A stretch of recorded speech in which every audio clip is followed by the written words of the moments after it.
কলকাতা থেকে পুরুলিয়া যাওয়ার মেন 3টে রাস্তা আছে। চাপাডাঙ্গার মোড় থেকে একটা নতুন ব্রিজের উৎপত্তি হয়েছে। এতটাই ঠান্ডা আর কুয়াশা ভর্তি, মনে হচ্ছে সকালবেলা একটু চাটা খাই। এই রাস্তাটা পার হতে হতো, এই ফরেস্টটা, তখন কিন্তু পুলিশ প্রোটেকশন নিয়েই পার হতে হতো। তার সাথে আছে কার ক্যাম্পিং। কি ফাটাচ্ছিস?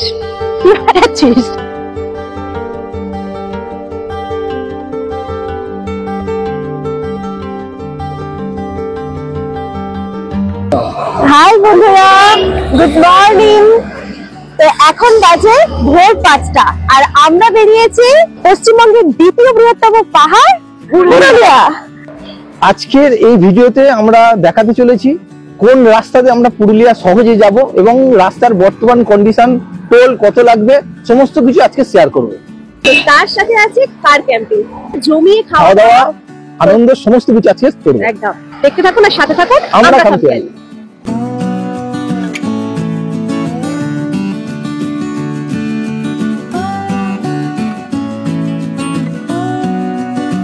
আমার ভালোবাসার শহর কলকাতাকে টাটা জানালাম।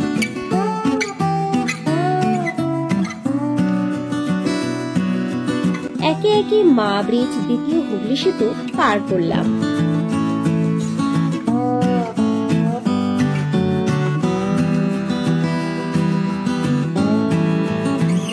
আমরা প্রথম টোল প্লাজাতে চলে এসেছি আর এখানে টোল ফি 10 টাকা।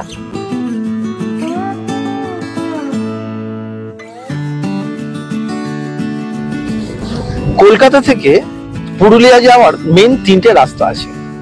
একটা হচ্ছে খড়গপুর হয়ে ঘাটশিলা ওই রোডটা, আর একটা হচ্ছে দুর্গাপুর এক্সপ্রেসওয়ে ধরে, আর আরেকটা রোড হচ্ছে ডানকুনি থেকে আরামবাগ হয়ে। তা আজকের আমরা এই ডানকুনি থেকে আরামবাগ রোডটা ধরলাম পুরুলিয়া যাওয়ার জন্য। তা আমরা ডানকুনি দেখতে দেখতে চলে এলাম, এখন ঘড়িতে বাজে 6টা 20। আর এই ডানকুনি হাউসিং মোড় থেকে আমরা এখন বাঁ দিকের দিকে যাচ্ছি, যেটা হচ্ছে আরামবাগের দিকে গেছে। তা আমরা এখন আরামবাগের রোড ধরছি। আকাশে প্রচুর কুয়াশা আছে, ম্যাক্সিমামই হচ্ছে খড়গপুর হয়ে ওই ঘাটশিলার ওই রোডটা ধরে, ওই রোড ধরে যায়। আর এটা কিন্তু কলকাতা থেকে সব থেকে হচ্ছে শর্ট রুট। হ্যাঁ, অনেকেই বলে এই রোডটা অনেক জ্যাম রয়েছে। তা বর্তমানে এই রোডটার কি কন্ডিশন আছে সেটা আপনারা দেখতে পাবেন, ক ঘন্টা লাগে আমরা পুরো ডিটেলসই দেবো। এই টোল প্লাজাটা এখনো পর্যন্ত রানিং হয়নি, তো তাই জন্য আমরা ফ্রিতে চলে এলাম। আর পরের বারে যখন আসতে হবে হয়তো তখন দিতে হবে। তো এখনো পর্যন্ত যতটা এলাম বেশ ভালোই এলাম। যত বেলা গড়াচ্ছে তত কুয়াশা ঠান্ডা বেড়ে যাচ্ছে, সামনে পুরো কুয়াশায় দেখাই যাচ্ছে না।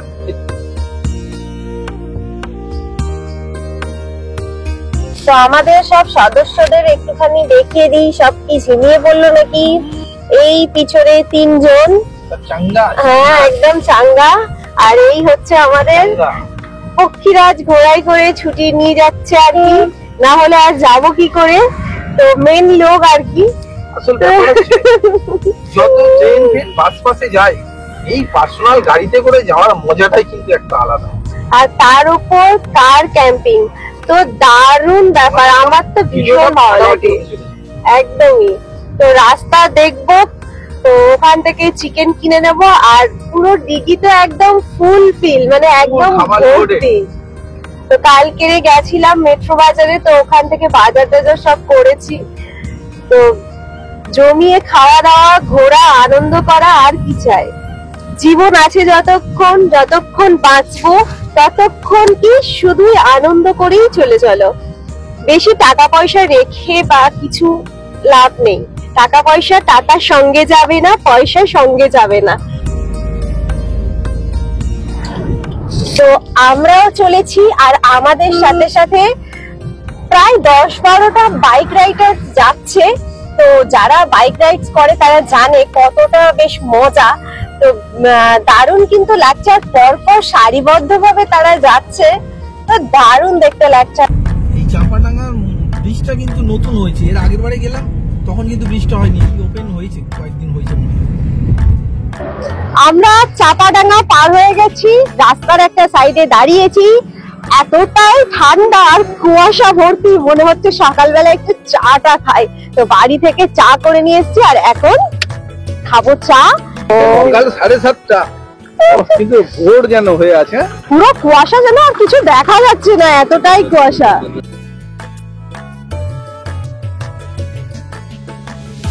মানে কুয়াশা, মারাত্মক পরিমাণে কুয়াশা, দেখাই যাচ্ছে যে কিরকম হারে কুয়াশা, কিছু বোঝা যাচ্ছে না। যদিও আমি কাঁচ দিয়ে দিয়েছি, মানে এত ঠান্ডা। একটুখানি চা খেতে বাইরে বেরিয়েছি, ওরে বাপরে বাপ, হাত হাত সব বরফ হয়ে গেছে। এতটাই ঠান্ডা, যেন মনে হচ্ছে মানে দার্জিলিং বা সিকিম কোথাও চলে এসেছি মনে হয়, ঠান্ডার এরিয়া। এই আরেকটি নতুন টোল হচ্ছে না, আপাতত টোলটা দিতে হচ্ছে না। আপাতত চাপাডাঙ্গার কিছুটা পরেই আরো একটা নতুন টোল হয়েছে আর কি। তো আজকে আমাদের এই টোলটা দিতে হলো না, আমরা বেশ অফার পাচ্ছি আর কি। তো এটা কিন্তু আর কিছুদিন পরে এলে এই টোলটাও দিতে হবে।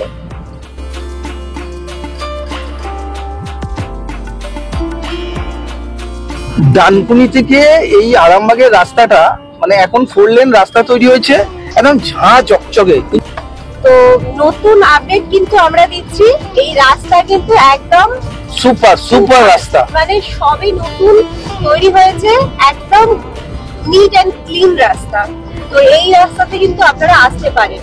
তো আমিও অনেক ব্লগ দেখছিলাম এই রাস্তাটাকে অ্যাভয়েড করছে, তবে এই রাস্তাটাকে অ্যাভয়েড নয়, এই রাস্তাকে চুজ করুন। এই রাস্তাটা কিন্তু দারুণ রাস্তা। আসার আগে ভোরের বেলায় গুগলে সার্চ করে দেখলাম অযোধ্যা পাহাড়ের টেম্পারেচার 8, পুরো দার্জিলিং। তা এখন ঘড়িতে বাজে সকাল 8টা, আমরা চলে এসেছি আরামবাগে। মাত্র 3 ঘন্টার মধ্যে আরামবাগে পৌঁছে গেছি।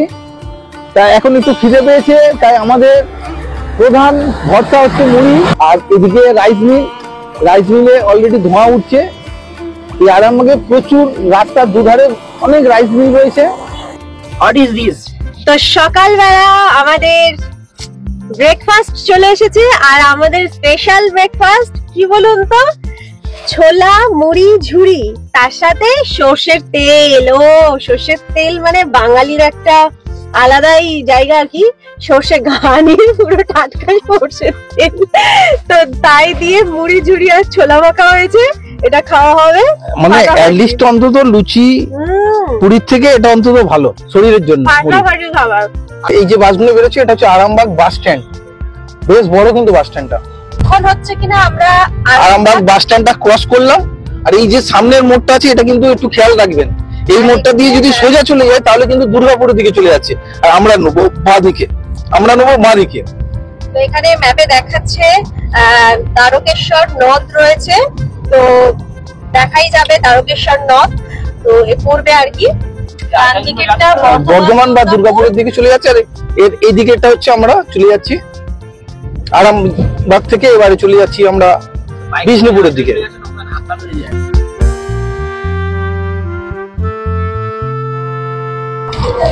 এই নদটা পার হয়েই এগিয়ে এসেই ডান দিকের টানটা নিতে হবে। আমার ডান দিকে একদম সোজা যেতে হবে।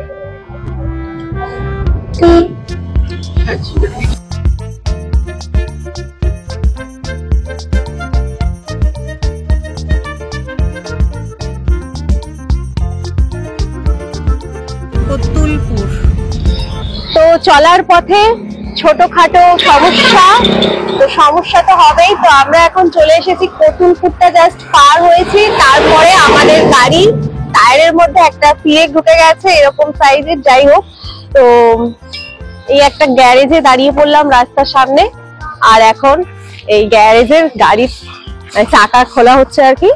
তো সমস্যা তুলে ফেলতে হবে, না হলে যাওয়া যাবে না। ছোট সমস্যা তো পড়বেই রাস্তার মধ্যে। তো এই সমস্যা থেকে এখন সমাধান হচ্ছে, তারপরে আবার যাওয়া হবে। তো আমরা দেখতে দেখতে চলে এলাম বনলতা, এখন বাজে 10টা।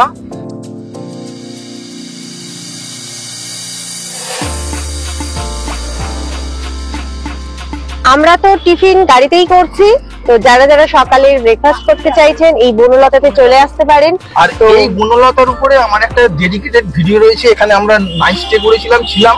আর যদি না দেখে থাকেন তাহলে এই বনলতা রিসর্টের ভিডিওটা আপনারা দেখে নিতে পারেন। খুব দারুণ, টিফিন এবং লাঞ্চ ডিনার সমস্ত কিছু দারুণ। ভিডিওটা দিয়ে দেবো ডেসক্রিপশন বক্সে, অবশ্যই একবার দেখে নেবেন।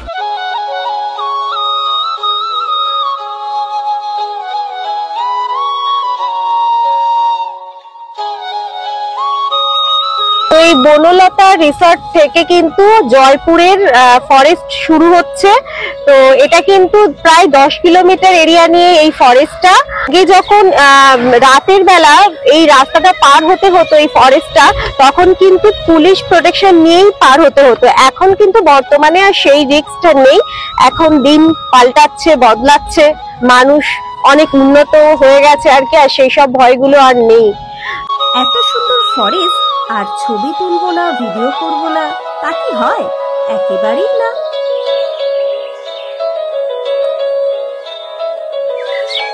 আমাদের সকলের প্রিয় বাঁকুড়া বিষ্ণুপুর। তো আমরা কিন্তু পুরুলিয়া যাওয়ার পথে কিন্তু এই রোড দিয়েই আমাদের যেতে হয়। আর বাঁকুড়া টেরাকোটার জন্য কিন্তু বিখ্যাত, আর এখানে বেশ কিছু মন্দির রয়েছে। এই যে বাদিকটা দেখা যাচ্ছে, এই বাদিক দিয়েই পড়বে।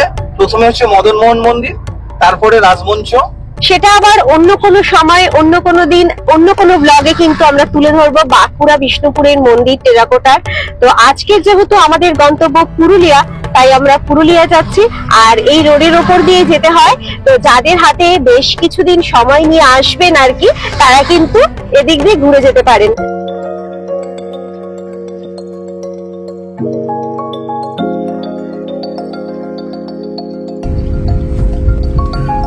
এখান থেকে ডান দিক নিতে হবে। ডান দিক নিলে আমরা হচ্ছে বাঁকুড়ার দিকে যাচ্ছে, মেনের দিকে যাচ্ছে, এই দিক দিয়ে যেতে হবে।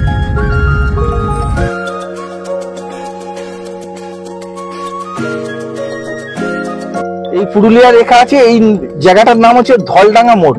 আর সোজা যদি চলে যায় তাহলে বাঁকুড়া স্টেশন পড়বে। আমরা বাঁ দিকে যাচ্ছি পুরুলিয়ার দিকে।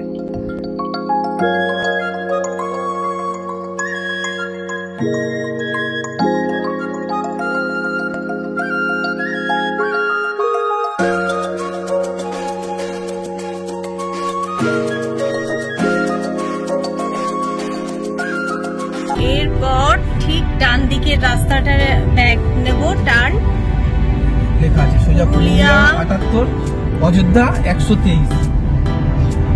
তো এখানে বোর্ড দেওয়াই রয়েছে, প্লাস গুগলের সাহায্যে তো নিলামই। টার্ন নেওয়া হয়ে গেছে পুরুলিয়া রোডের দিকে। তো এর মানে প্রাকৃতিক পরিবেশ বা দৃশ্য, প্রাকৃতিক সৌন্দর্য অতুলনীয়, দারুণ দেখতে লাগছে। রাস্তাটাও একদম মাখন মাখন রাস্তা, গাড়ি ড্রাইভ করে দারুণ মজা।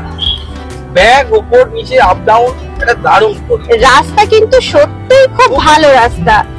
মানে মাংস কিনলাম রোডে দাঁড়িয়ে, তারপর হচ্ছে আমাদের গাড়ি লিক হয়ে গেছিল, তারপরে আমাদের রিলস বিভিন্ন কারণে অনেক সময় হয়ে গেছে। এখন ঘড়ির কাঁটায় 1টা বাজে, তাই আমরা যে কোনো একটা ভালো স্পট দেখতে পেয়ে আমরা দাঁড়িয়ে যাব। আর ওখানেই আমরা আজকে দুপুরের লাঞ্চ রান্না করে খাবো।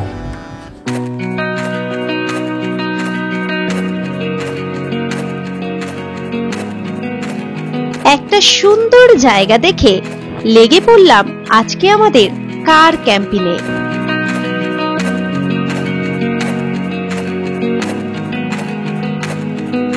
যে মানুষটা বাড়িতে এক গ্লাস জল নিয়ে খায় না, তাকে আজ দেখে মনে হচ্ছে মস্ত বড় রাঁধুনি।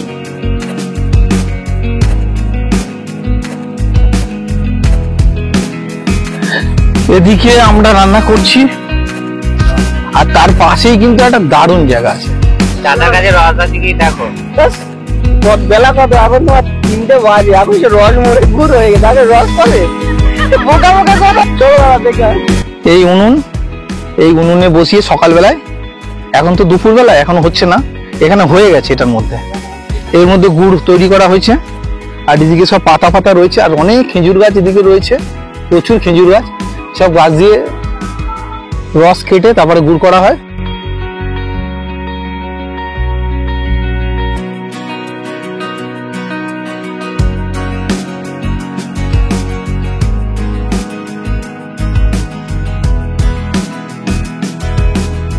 কি করছিস?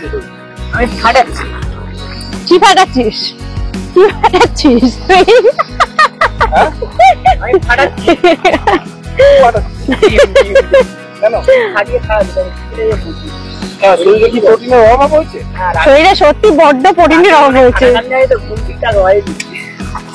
মাংস আর একটা তরকারি, মাংস আর ভাত দারুণ দারুণ খেতে লাগছে। প্রথমেই বলেছিলাম ঘোরার সময় মাংসটা কিন্তু দারুণ হবে, তাই না?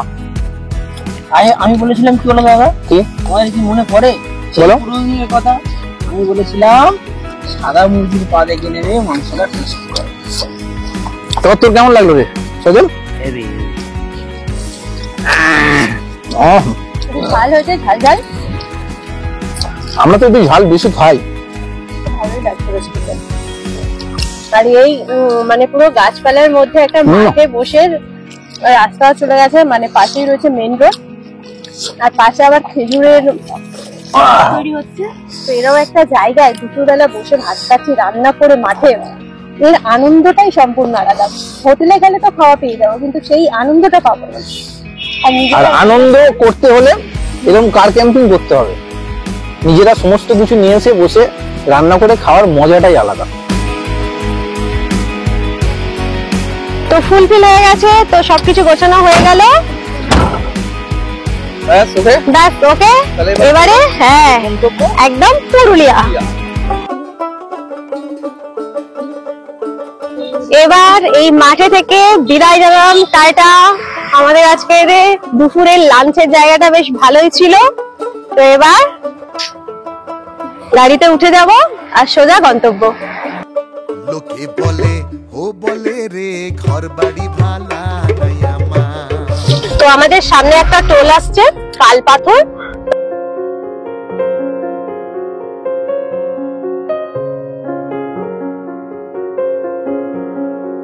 কালপাথর টোল প্লাজার টোল ফি হচ্ছে 65 টাকা। তো আমরা কিন্তু খুব কাছেই, তাহলে এই কালপাথর থেকে আমাদের দুপুরের লাঞ্চ সারলাম আর কি। তো টোল কিন্তু এখনো পর্যন্ত সেই হিসাবে কিছু হয়নি, তো দেখা যাক। এটা আমাদের সেকেন্ড টোল। তো ফার্স্ট দিয়েছিলাম 10 টাকা, আর এখন হলো 65 টাকা। আজকে 26শে জানুয়ারি, আর কিছুদিন পর মার্চে কিন্তু দোল উৎসব। আর দোল উৎসব বাঙালির কিন্তু একটা বিশেষ দিন। তো সেই দোল উৎসবে কিন্তু আমরা সবাই রেঙে উঠি। তো আর এই হচ্ছে দোল উৎসবে পুরুলিয়া কিন্তু ঘোরার একটা দারুণ জায়গা, কারণ এই সময় এখানে পলাশ ফুল, দুধারে পলাশ ফুলের গাছ, আর পলাশ ফুল ফুটবে। তো দারুণ দেখতে লাগবে সেই সময় এলে।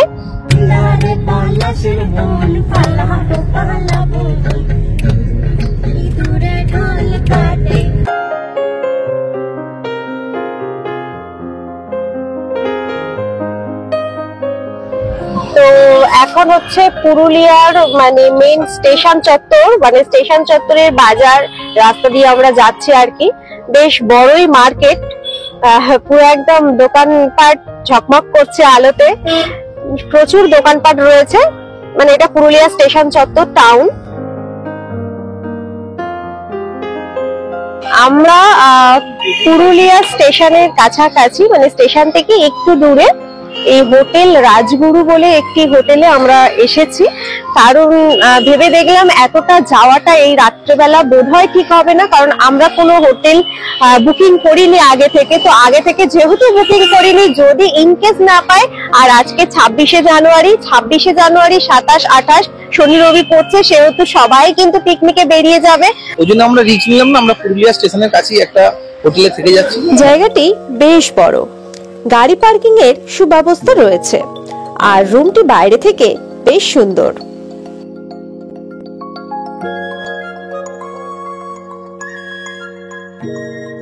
তো আমরা দুখানা রুম ভাড়া নিলাম, তো 600 টাকা করে বলেছিল, তো সেটাকে বললাম 500 করে নিতে, তো 500 করে নিয়েছে আর কি। চলুন এক ঝলক এই হোটেলটি দেখিয়ে দিই। বাইরে একটা বড় সাইজের বারান্দা, আর এটা হচ্ছে একটা বড় রুম, তার পাশেই রয়েছে বাথরুম, আর তার পাশে রয়েছে কিচেন রুম। আর এই সাইডে যে দুটো রুম দেখা যাচ্ছে, এই দুটো রুম আমরা নিয়েছি, আর ওই সাইডেও রয়েছে একটি বড় রুম। আর এটা হলো আমাদের রুম। ডবল বেড, বেশ সুন্দর, আর রয়েছে একটা ব্যালকনি। তো এটা কিন্তু অনুষ্ঠান বাড়ি পারপাসে কিন্তু ভাড়া দেওয়া হয়। তো এটা কিন্তু একটা ফটকাকালেই পেয়ে গেছি ধরতে গেলে। তো আপনারা যখন আসবেন একবার ট্রাই করতে পারেন এই পুরুলিয়া স্টেশন চত্বরের কাছাকাছি এই হোটেলটিতে। তা এই হোটেলটা যদি আপনারা ফাঁকা পান, মানে ওদের যদি কোনো অনুষ্ঠান না থাকে, তাহলে যদি ফাঁকা থাকে তাহলে ভাড়া দেয়। তা আপনারা ট্রাই করতে পারেন, আমি ফোন নাম্বার দিয়ে দিচ্ছি রিসেপশন বক্সে, একবার দেখে নেবেন। তো এই হোটেলের কিচেনে আমরা কিন্তু রান্না করেছিলাম এবং জমিয়ে খাওয়া দাওয়ার পর আমরা পরের দিন চললাম পুরুলিয়া ভ্রমণে। আর এই সকালে হোটেলটির ভিউ একবার দেখে নিন।